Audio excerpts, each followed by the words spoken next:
नमस्कार मित्रांनो, शुभविवाह मालिकेच्या एपिसोडच्या आजच्या भागामध्ये आता यशपाल हा आकाशला म्हणत असतो की अरे आकाश बाळा, ही जी काही वेबसाईट आहे ना, ही काही फार 25 वर्षापूर्वींची वगैरे नाही आहे रे.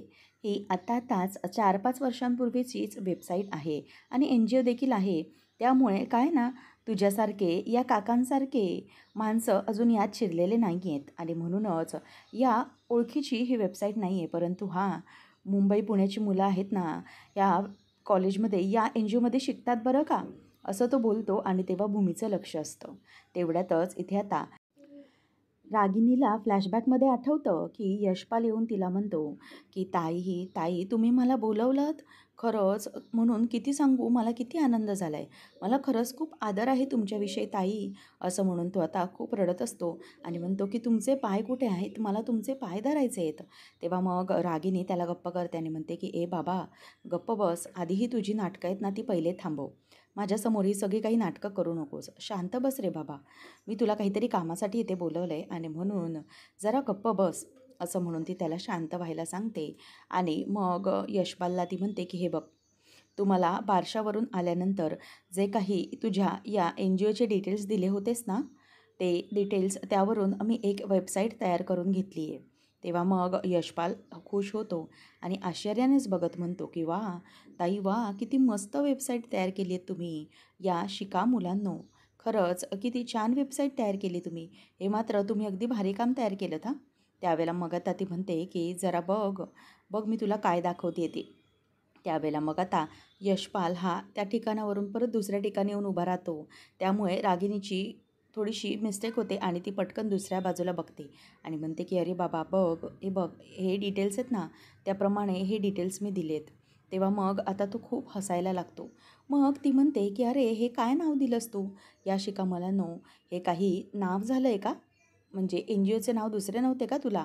तेव्हा मग तो म्हणतो की हो तसं नाही, काय ना तुमच्या नवऱ्यांनी माझी ना खूप शाळा घेतली, मग त्यावरून मला शिका हा शब्द आठवला आणि मग नंतर काय या मुलांनो हा शब्द, मग या शिका मुलांनो असा मी तो शब्द तयार केला आणि मग नाव.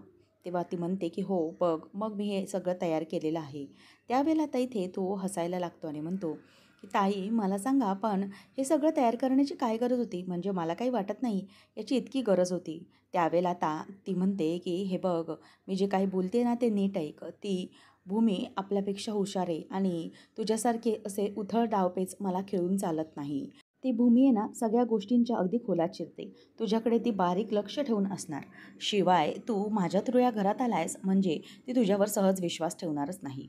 त्यावेळेला आता तो हसायला लागतो आणि म्हणतो की याचा अर्थ रागिनीताई, त्या भूमीला बरोबर माहिती आहे ती तुम्ही कशा आहात ते, ती तुमच्यावर अजिबात विश्वास ठेवत नाही बरोबर ना, असं म्हणून तो आता हसायला लागतो. आणि त्या भूमीलाही माहीत असेल ताई की तुम्ही कशा आहात ते, तुम्ही कशा नीचबाई आहात ते, असं तो मुद्दामच तिला बोलतो. आणि रागिनीला ते सगळा घडलेला प्रकार आठवतो आणि रागिनी म्हणते की मला माहीत होतं भूमी काही शांत बसणाऱ्यातली नाही आणि म्हणूनच मी बरोबर यशपालला त्याचा डाव आखायला सांगितला होता, वेबसाईट बनवून घेतली. परंतु मला आता असं शांत बसून चालणार नाही, या यशपालला इथे जास्त काळ ठेवून घेता येणार नाही, नाहीतर भूमी सगळं पितळ उघडं पाडेल, याची कुठेतरी व्यवस्था केलीच पाहिजे, असं म्हणत ती बोलते. तर नंतर यशपालचा मॅटर तिथे क्लोज झाल्यानंतर भूमी ही तिच्या रूममध्ये येते, राजा काका देखील असतो. भूमी वैतागतच म्हणते की इतका सगळा जीवाचा आटापिटा करून काहीच हाती लागलं नाही, खरंच आम्हाला इतका राग येतोय ना, इतकं सगळं करता आलं पण तो यशपाल किती शहाणा माणूस आहे ना, हेच हाती लागता आलं नाही. तेव्हा राजा काका म्हणतो की हो ना, खरंच मी इतकं सगळं व्यवस्थितपणे शोधत होतो, परंतु तरीही त्या यशपालबद्दल माझ्याही हाती काहीच लागलं नाही. खरं तर तो यशपाल इतका धूर्त आहे ना, लबाड आहे ना, मलाही त्याच्याबद्दलचं सत्य शोधता आलं नाही. तेव्हा मग भूमी म्हणते की राजा काका तुम्ही स्वतःलाच काय दोष देताय, अहो माझा पण तर ओव्हर कॉन्फिडन्स नडलाच ना. तेव्हा मग आता राजा काका म्हणतो की हो गं भूमी, खरंच सॉरी, खरं तर ना या सगळ्या सिच्युएशनमध्ये त्या यशपालने तो वेबसाईटचा ॲड्रेस कवर केला म्हणूनच, नाहीतर मग रागिनीचे हात अडकले गेले असते आणि रागिनीने नेहमीप्रमाणे तिचं विक्टिम कार्ड प्ले केलं असतं, म्हणजेच तिने दाखवून दिलं असतं आकाशला की नेहमीप्रमाणे बाबा मी किती गरीब आहे, मी किती बिचारी आहे आणि या सगळ्यामध्ये भूमी माझ्यावर नजर ठेवून असते आणि भूमी प्रत्येक वेळेला कशी काय रागिनीला म्हणजेच नजर ठेवून असते आणि ती प्रत्येक वेळेला रागिनीला कमी ठरवण्याचा प्रयत्न करते. हे सगळं असं तिने आकाशसमोर चित्र उभं केलं असतं आणि पुन्हा एकदा आकाश आणि तुझ्यामध्ये द्वेष पसरवण्याचा तिने प्रयत्न केला असता. खरंच भूमी, आय एम व्हेरी सॉरी बाळा, मला खरंच खूप वाईट वाटतं आहे. तेव्हा मग भूमी म्हणते की हे बघा राजा काका, तुम्ही प्लीज स्वतः काही वाईट वाटून घेऊ नका. तुम्ही काहीच केलेलं नाही आहे. उलट तो यशपाल खूप धूर्त आणि लबाड माणूस आहे. कारण तुम्हीही बरोबर ओळखलंत. तुम्ही त्या माणसाची तुमची नजर ॲक्च्युली चुकूच शकत नाही. तुम्ही बरोबर माणसांना ओळखता आणि मलाही वाटतं की तो माणूस बरोबर नाही आहे. तो माणूस इतकं सगळं कव्हर करू शकतो याचा अर्थ रागिनीच्याही वरचा असणार तो माणूस. मग भूमी म्हणते की हे बघा, काही झालं ना काका, आपण त्याला असं सोडायचं नाही आहे. आपण त्याच्यावर लक्ष ठेवून राहायचं आहे. तुम्ही एक काम करा, त्याच्या गावी त्याची चौकशी करा. मी हवं तर इकडे यशपाल आणि रागिनी आत्यांवर लक्ष ठेवते, असं ती म्हणते.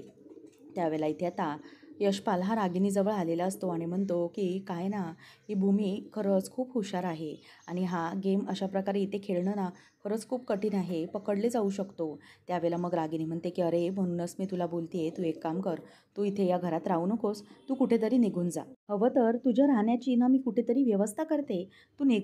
तेव्हा मग तो म्हणतो की गप्पा हो गप्पा, काय चाललंय तुमचं? नाही म्हणजे त्या भूमीने फक्त मला पकडणार होती ना, तिने पकडलं तर नाही आहे ना, त्यामुळे काही झालं तरीही मला काही होणार नाही. तेव्हा मग रागिनी म्हणते की हो, आणि मी असेपर्यंत तरी भूमी तुला पकडू शकणार नाही. त्याच वेळेला मग आता तो म्हणतो की मग मला माहिती आहे तुम्ही मला वाचवणारच, अटकून नाही तर पटकून तुम्ही मला वाचवणारच. तेव्हा मग ती म्हणते की काय काय बडबडतोस काय तू? तेव्हा तो म्हणतो की थांबा, मी खोड करून सांगतो काय आहे ते. अटकून म्हणजे तुमचे हात अडकले आहेत, तर हात अडकले आहेत तर तुमचं डोकंही आपटलं जाईल. मग तुम्ही अटकून नाही तर पटकून डोकं मला वाचवालच. तेव्हा मग रागिनी म्हणते की गप्प बस, हे तुझे शब्दांचे खेळ मला कळत नाहीत ना, अशा भ्रमात अजिबात राहू नकोस. तुला जे काही कळतंय ना ते बरोबर सांगायचे ते मला कळतं. त्यावर आता यशपाल म्हणायला लागतो की बापरे, बरोबर समजायलाच हवं आहे तुम्हाला मला काय म्हणायचं आहे ते. तेव्हा मग रागिनी त्याच्यावर बोलते की म्हणून, अच्छा म्हणून तू मला तुझ्या तालावर नाचवतोयस का? तेव्हा यशपाल हसायला लागतो आणि म्हणतो की काय बोलताय काय तुम्ही, तालावर नाचतो वगैरे. आता तुम्ही एक गोष्ट कायम लक्षात ठेवा, तुम्हाला आता माझी व्यवस्था नाही करायचेत तर माझा पुढचा हप्ता कधी देताय ते मला लवकरात लवकर सांगा. असं म्हटल्यावर रागिनीचा चेहराच पडतो. आता यशपाल तिला म्हणायला लागतो की मला सांगा तुम्ही कधी मला या सगळ्या गोष्टींचा मोबदला देताय? काय ना भूमी आणि आकाशला तुमच्याबद्दल मी सांगायला गेलो ना, तर मला या कामाचे ते व्यवस्थित पैसेही देतील, हप्ता देतील. शिवाय जास्तीचे पैसेही मी मागितले तर देतील. म्हणून तुम्ही मला लवकरात लवकर माझा हप्ता द्या. तेव्हा रागिनी चिडते आणि म्हणते की अरे, किती नीच माणूस आहेस तू, किती स्वार्थी आणि लबाड माणूस आहेस तू. अरे, पैशासाठी काय काय म्हणून करशील? तेव्हा आता लगेच यशपाल हसायला लागतो आणि म्हणतो की बापरे, बघा बघा हे मला कोण बोलतंय? अहो तुमच्यासारखी बाई हे असं मला बोलणं शोभत नाही. खरं तर काही झालं तरीही तुम्हाला मला या गोष्टींचा मोबदला द्यावा लागेलच. काय ना रागिनीताई, मला लवकरात लवकर माझा पुढचा जो हप्ता आहे तो आला पाहिजे म्हणजे पाहिजेच. नाहीतर मी आकाश आणि भूमीसमोर तुमचं हे जे सगळं काही पितळ आहे ना, ते सगळं पितळ मी उघडं पाडेन. त्यामुळे लक्षात ठेवा, तुम्हाला विसरता कामा नये की तुम्हाला मला काय करायचे ते. आणि हो, तुम्ही तुमच्या स्वतःच्या मुलाला मारलं आहे हे जर मी तुमच्या सुनेला सांगितलं तर मग ती तुमच्या मानगुटीवर येऊन बसेल. कळलं ना? तेवढ्यातच तिथे पौर्णिमा आलेली असते आणि पौर्णिमा आल्याबरोबर रागिनी ही खूप घाबरते आणि तिच्याकडे बघतच राहते. त्याच वेळेला आता इथे पौर्णिमा म्हणते की आई, काय झालं? तुम्ही काय बोलताय? म्हणजे तुम्ही असं काही महत्त्वाचं बोलत होतात का? असं आता ती विचारते. आणि मग असं विचारल्यानंतर रागिनीचा जीव भांड्यात पडतो, कारण रागिनी खूप घाबरलेली असते की पौर्णिमाने काही ऐकलं आहे की काय, आणि म्हणून ती आता अगदी घाबरून तिच्याकडे बघत असते. त्याच वेळेला मग आता रागिनी ही गप्प बसते आणि पौर्णिमा आल्याबरोबर लगेच पुन्हा एकदा तिकडे तो धावत धावत जातो आणि म्हणतो की ताई, तुम्ही आलात? हो, म्हणजे तुमच्या सासूशी मी बोलत होतो. काय ना, त्या NGOबद्दल चांगल्या कामांबद्दल मदत करण्यासाठी बोलत होतो. कारण काय ना, एकदा की माणसाने कधी-कधी पापं भरपूर केलेली असतात. तर ती पापं भरपूर केल्यानंतर कधीतरी ती धुण्यासाठी थोडे पुण्यही करावे लागते ना, म्हणूनच त्यांना मी पुण्याचं काम समजावून सांगत होतो. बाकी असं वेगळं काही नाही. हो की नाही रागिनीताई? मी तुला सांगितलं ना, की पापं खूप झाली की थोडंसं पुण्य करा. म्हणूनच मग पुण्याचं काम करा बरं का. लवकरच डोनेट करा. असं म्हणून आता तो हात जोडतो आणि तिथून निघून जातो. आणि तो निघून गेल्यानंतर पौर्णिमा ही रागिणीला म्हणते की आई, अहो या माणसाचं काय चाललं आहे, म्हणजे ना मला या माणसाचं नक्की काय कळतच नाही आहे, असं का वागतो ते. त्याच वेळेला इथे आता रागिणी म्हणते की जाऊ दे गं, माझ्या गावचा आहे ना, काय करणार. आणि कसं आहे ना, लहानपणी माझ्याबरोबर असायचा, तिथेही ताई ताई करायचा आणि आताही तसंच करत मागे मागे फिरतोय. त्यावर आता पौर्णिमा म्हणते की हे बघा आई, काही झालं ना तरी मला हा ना काही वेगळा वाटतोय हां, म्हणजे मला हा योग्य वाटत नाही आहे. हा खरंच तुमच्या गावचा आहे, हा असा का वागतो आणि नेमकं ह्याचं काय आहे? मला जरा सांगा तुम्ही, कारण तुम्ही माझ्यापासून तर काही गोष्टी लपवत नाही ना, मग सांगायला काय प्रॉब्लेम आहे. त्याच वेळेला आता रागिनी ही विचार करते की नाही, मला पौर्णिमाला याच्या बाबतीत सांगून काहीच होणार नाही, कारण या सगळ्यामध्ये माझेच हात दगडाखाली ठेचलेले आहेत. हिला सांगितलं तर आणखीनच याच्या काहीतरी गोष्टींचा दुरुपयोग होऊ शकतो. त्यामुळे हिला सत्य सांगता कामा नये, असं रागिनी स्वतःशीच बोलते. नंतर भूमी इथे तिच्या रूममध्ये बसलेली असते आणि ती बाळासाठी म्हणजेच पिल्लूसाठी काहीतरी विणत असते आणि ती बसलेली असते. आणि हे सगळं करत असताना तिला खूप आनंद होत असतो. तेवढ्यातच आता तिथे आकाश येतो आणि आकाश आल्याबरोबर भूमीकडे येऊन म्हणतो, भूमी अगं काय करतेस काय तू, हे काय विणतीयेस तू. त्यावेळेला मग भूमी म्हणते की आकाश, अरे बघ ना, ह्या पिल्लूसाठी मी काय केलं आहे ते. तिच्यासाठी मी स्वतःच्या हातातून हे टोपडं विणलं आहे सध्या. बघ किती छान दिसतंय हे. आणि त्यावर ना तिचं नावही आहे, क्षितिजा. तेव्हा मग ते पाहून आकाश म्हणतो की वाव, किती सुंदर आहे आणि किती गोड आहे. त्यावर तिचं नावही आहे. कसं आहे ना भूमी, तुझं कलर कॉम्बिनेशन तर खूप छानच आहे माहिती आहे मला, परंतु रंगाची फारच छान आणि हे टोपडंही किती सुंदरतेने विणलं आहेस गं तू. तेव्हा भूमी म्हणते की हो ना, मला बाळासाठी काहीतरी करायचं होतं. मग म्हटलं की तिच्यासाठी काहीतरी विणते आणि सुरुवातीला पहिल्यांदाच मी तिच्यासाठी काहीतरी असं विणलं आहे. खरंच खूप छान वाटतंय ना? तेव्हा आकाश म्हणतो की हो भूमी, खरंच खूप छान वाटतंय. हे ना टोपडं तिला खूप क्यूट वाटेल. तेव्हा मग आकाश म्हणतो की भूमी, तुला माहिती आहे का, हे जर ती घालेल ना, किती छान दिसेल ना. तेव्हा मग भूमी म्हणते, आकाश आता तू एक काम कर, नेक्स्ट टाईम जेव्हा पिल्लूकडे जाशील ना, तेव्हा तिला हे टोपडं दे. त्याच वेळेला इथे आता लगेच आकाश म्हणतो की भूमी, तुला माहिती आहे, बारशाच्या वेळेला तुला खूप मिस केलं. असं खरंच वाटत होतं की तू तिथे असायला हवीस. त्याच वेळेला मग आता लगेच आकाश म्हणतो, तुला माहिती आहे पण भूमी, मला असं वाटत होतं की ना बारशाच्या वेळेला ना तू तिकडेच आहेस. कारण जेव्हा त्या जोगतीने माझ्या हातामध्ये हे सगळं दिलं ना, म्हणजेच त्या जेव्हा अक्षता दिला ना, तेव्हा मला असा स्पर्श झाला की जणू माझ्या जवळचीच व्यक्ती आहे कोणीतरी माझ्या बाजूला. म्हणजे खरंच मला तिथे तू असल्याचाच भास झाला गं. खरंच मला असं वाटलं की तिथे माझी भूमीच आहे. आणि पौर्णिमा बोलत होती ते काही खरं नव्हतं, परंतु मला असं वाटलं बरं का. तेव्हा मग भूमी म्हणते, आकाश, ती त्याचा हातात हात घेते आणि म्हणते की खरंच वाटलं तुला. हो, मी तिथेच होते. आकाश मात्र ताडकन उठून उभा राहतो आणि म्हणतो की भूमी, अगं काय बोलतेस काय तू, हे तू तिकडे होतीस. तेव्हा मग भूमी सगळा घडलेला प्रकार त्याला सांगायला सुरुवात करते की ज्यावेळेला बारशासाठी पिल्लूसाठीचं जे पायातलं वाळे वगैरे आले होते, त्याच वेळेला मग भूमीच्या मनात विचार आला आणि त्याच वेळेला भूमीला समोरच जोगतीन दिसली आणि ती जोगतीन आली आणि तिने स्वतः माझ्या हातामध्ये परडी दिली आणि ती परडी दिल्यानंतर मी जोगतिनीची तशीच साडी नेसले आणि तशीच साडी नेसून मी बारशाच्या सोहळ्यामध्ये उपस्थित झाले होते. खरंच आकाश, आय एम व्हेरी सॉरी. मी खरं तर हे तुला म्हणजेच फसवायचं होतं असं काही नाही. परंतु या सगळ्या गोष्टी मला तुला सांगितल्याही नाहीत, पण तू आज जे काही बोललात ना, त्यावरून मला राहवलं नाही. म्हणजेच तुझ्या मनामध्ये ही जी सल आहे ना, ती राहू नये त्यासाठी मी तुला खरं सांगितलं की मी तिकडे बारशाच्या प्रोग्रामला होते म्हणून. आणि मी पिल्लूला बघितलं त्यावेळेला मला खरंच खूप बरं वाटलं. तेव्हा भूमीला आकाश म्हणतो की भूमी, तू हे सगळं केलंस ठीक, परंतु त्यावेळेला जर पौर्णिमाने तुला ओळखलं होतं, पण हे सगळं कसं शक्य झालं. आणि नंतर मग मला एक गोष्ट सांग की तिथे जर समजा तुला त्या अमोलीने ओळखलं असतं, तर मग तिने किती हाय कार्ड प्ले केलं असतं तुला माहिती आहे ना. काय केलं असतं तिने त्यावेळेला, किती कांगावा केला असता. मग पुन्हा मला मान शरमेने खाली घालावी लागली असती. तेव्हा भूमी म्हणते की नाही आकाश, नाही, मी असं म्हणून तर काही होऊ दिलं नाही. मला माहिती आहे की तुझ्याबद्दल मला काही चुकीचं घडू द्यायचं नव्हतं, म्हणून मी योग्य वेळेला परत बाहेर आले आणि त्या जोगतिनीला परत तिचं सगळं सामान दिलं, साडी दिली आणि मग ती जोगतीन योग्य वेळेला आली प्रोग्राममध्ये आणि म्हणून मी पकडले गेले नाही. आता नंतर इथे आकाश हा भूमीला म्हणतो की भूमी, मला खरंच खूप वाईट वाटतंय. म्हणजे तू त्या ठिकाणी आलीस याचा आनंदही आहे, परंतु जर अमोलीने त्यावेळेला पकडलं असतं तर काय झालं असतं याचा विचारही नाही करवत आहे मला. त्यावेळेला मग भूमी म्हणते की आकाश, खरंच I am very very sorry, please मला माफ कर. तेव्हा मग आता आकाश म्हणतो की भूमी नको, तू माफी मागू नकोस. खरं तर तुझ्या मनात जी इच्छा होती, माया होती बाळाबद्दल, म्हणून तू त्या बाळाकडे धाव घेतलीस. परंतु प्लीज आता असं कधीही वागू नकोस ज्याने तुझ्या नवऱ्याला मान शरमेने खाली घालायला लागेल. भूमी म्हणते नाही आकाश, मी प्रॉमिस करते, मी कधी असं वागणार नाही ज्याने तुझी मान शरमेने खाली जाईल. मग आता आकाश त्यावर म्हणत असतो की भूमी चल ठीक आहे, आता झालं ते घडून गेलं, परंतु आपण आता पुढच्या गोष्टींचा विचार करायला हवा ना. तेव्हा मग भूमी म्हणते की आकाश नेमकं तू कशाबद्दल बोलतो आहेस. तेव्हा आता आकाश म्हणतो की भूमी पुढच्या गोष्टींचा विचार म्हणजे आता अमोलीला आणि पारितोषला त्यांचं त्यांचं आयुष्य जगू दे, आपण आपल्या परीने आयुष्य जगायला सुरुवात करूया. आपण एक काम करूया का, आपण आता आपल्या दुसऱ्या बाळाचा विचार करूया का. भूमी आता बघत राहते. आकाश म्हणतो की मला मान्य आहे, तू या सगळ्या मेंटल स्ट्रेसमधून अजून बाहेर पडली नाहीस, परंतु पहिल्या बाळाच्या दुःखातून बाहेर पडायला दुसरा बाळच आपल्याला मदत करेल. आपण हवं तर बसून चर्चा करूया, डॉक्टरांशी सल्ला घेऊया आणि नंतरच ठरवूया, असं तो तिला बोलतो.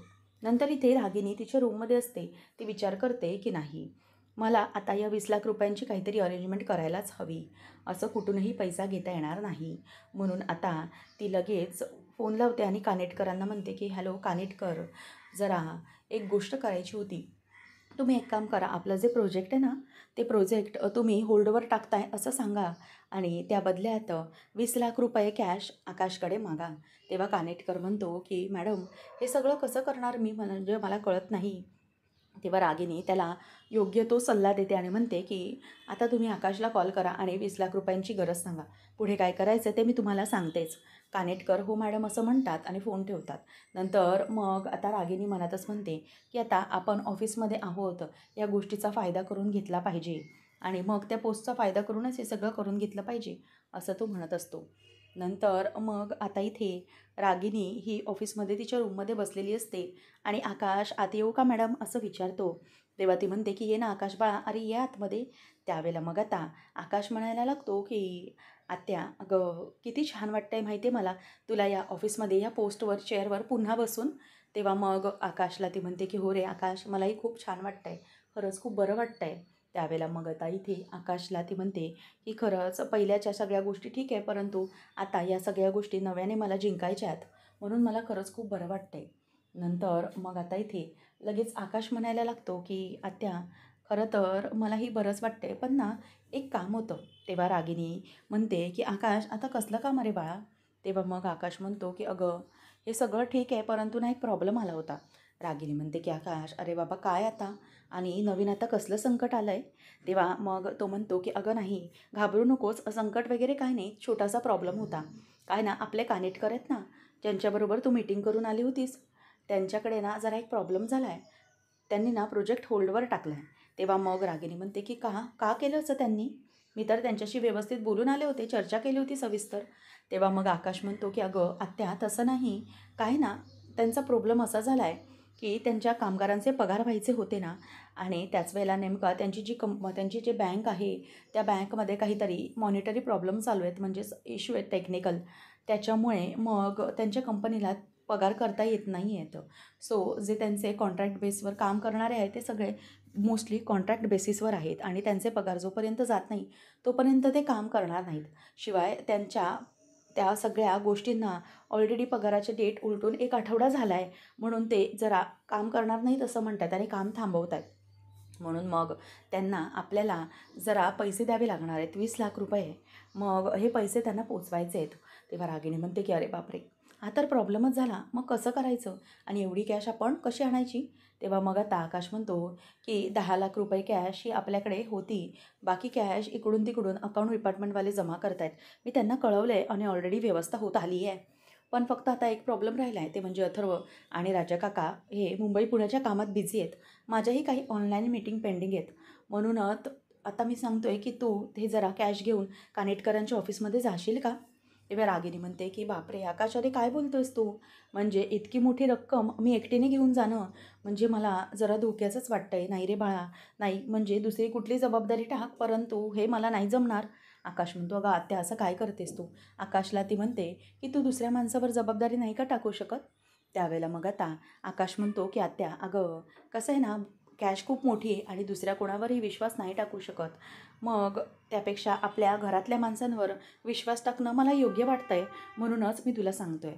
काय ना, फक्त त्यांच्या कंपनीमध्ये जायचं आहे आणि त्यांना ते कॅश द्यायची आहे बस. बाकी काय ना, आणखी प्रोजेक्टवर, पुढच्या गोष्टींवर त्यांच्याशी काही चर्चा करायची आहे. म्हणूनच मी तुला सांगतो आहे ना की तू जा म्हणून, नाहीतर मी तुला कशाला सांगितलं असतं. तेव्हा मग रागिनी म्हणते की अच्छा, असं असेल तर मग मला जावंच लागणार आहे, त्यांच्याशी बोलायचं आहे ना. बरं आकाश, एक काम करतोस का मग तू तू मला जरा तिकडे, म्हणजे एक काम कर, तू मला सोडशील का तिकडे? तेव्हा आकाश म्हणतो आत्या अगं माझी मीटिंग आहे.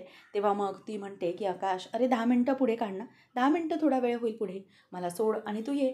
आकाश म्हणतो की बरं ठीक आहे, मी तुला पटकन त्यांच्या कंपनीच्या बाहेरच सोडतो, मग तू पुढे कवर करशील ना मीटिंग?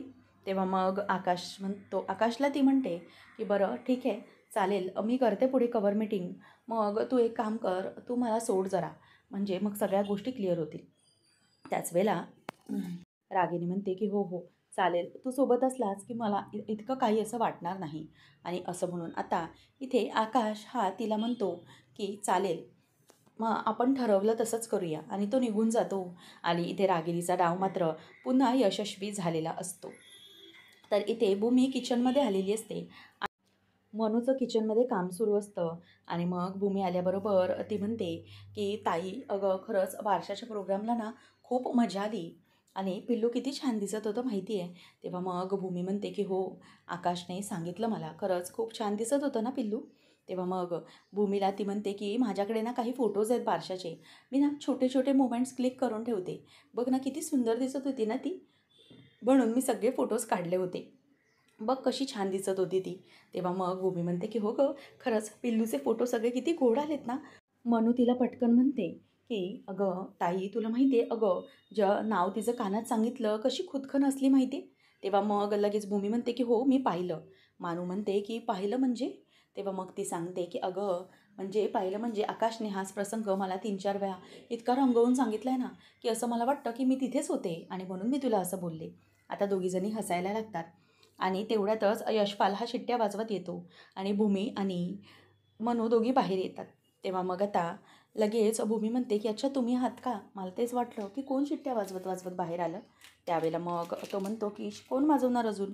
मी यशपाल, असं म्हणून तो पुन्हा त्याचे माकडचाळे दाखवत असतो. आणि नंतर मग भूमीला म्हणतो की खरंच ताई, तुम्ही ना अगदी ग्रेट आहात हां, म्हणजे खरंच तुमच्या गोष्टी सगळ्या वेगळ्याच असतात, तुम्ही सगळ्यांवर अगदी लक्ष ठेवून असता ना, असं मुद्दाम तो बोलून दाखवतो. त्याच वेळेला मग तो म्हणतो की काय ना, अशा चांगल्या कामांसाठी मला असं राहावंच लागतं, मी हे सगळे म्हणजेच डोनेशन घेतो ना, पैसे गोळा करतो, तर मला असं व्हावंच लागतं. तेव्हा मग भूमी म्हणते की सॉरी, हा ॲक्च्युली मी तुमच्यावर संशय घेतला. मग आता तो म्हणायला लागतो की नाही नाही, कसं आहे ना भूमिताई, मी कामं करतो समाजकारण, तर मग मला माझी कातडी गेंड्याचीच ठेवावी लागते, म्हणूनच मी कुठलाही दुसरा विचार करत नाही बरं का. मला काहीच वाटलं नाही तुम्ही जे काही करता त्याबद्दल, आणि म्हणूनच मला माझी ही कातडी गेंड्याची ठेवल्यामुळे काहीच वाटत नाही, सगळ्या गोष्टी मला अगदी लक्ष द्यावे लागतात. बरं ठीक आहे, तुम्ही जे काही बोललात त्याबद्दल मला काहीच वाटत नाही. आता मला माझ्या एका फर्मला भेटायचं आहे. तेव्हा मग ती म्हणते की कुठे निघालात? तेव्हा मग तो सांगतो की काय ना, इथेच आमच्याजवळ NGOची एक ब्रांच आहे, त्या ब्रांचला व्हिजिट करायचं आहे आणि पैसे जमवायचे आहेत ना, मग एवढं तर केलंच पाहिजे. असं म्हणून आता तो म्हणतो की ठीक आहे, चालेल, चला मी निघू आत्ता तरी. तेव्हा भूमी म्हणते की हो या तुम्ही, आणि तो निघून जातो. भूमी त्याच्या मागे जाणार, तेवढ्यात मनू म्हणते की ताई, अगं काय करतेस, कुठे जातेस तू? तेव्हा मग भूमी म्हणते की अगं, मला जरा बघायचं आहे, याचा पाठलाग करायचा आहे, कारण हा जो म्हणतो आहे त्याप्रमाणे जर याची ब्रांच इथे असेल तर मग मला बघितलंच पाहिजे, याच्यावर संशय घेण्यासारखाच वागतो आहे हा, म्हणून मला बघितलंच पाहिजे. असं म्हणून आता भूमी म्हणते की बघते कसं काय करतो आहे हा तो. आणि त्याच वेळेला इथे आता भूमी त्याचा पाठलाग करण्यासाठी जाते. मनू म्हणते की ताई व्यवस्थित जा, आणि भूमी निघते. भूमीने शोध घेतल्यानंतर पुढे नेमकं काही सापडेल का, हे महा एपिसोडच्या भाग 2 मध्ये पाहायला मिळेल. तोपर्यंत चॅनेलशी कनेक्ट राहा आणि चॅनलला सबस्क्राईब करा.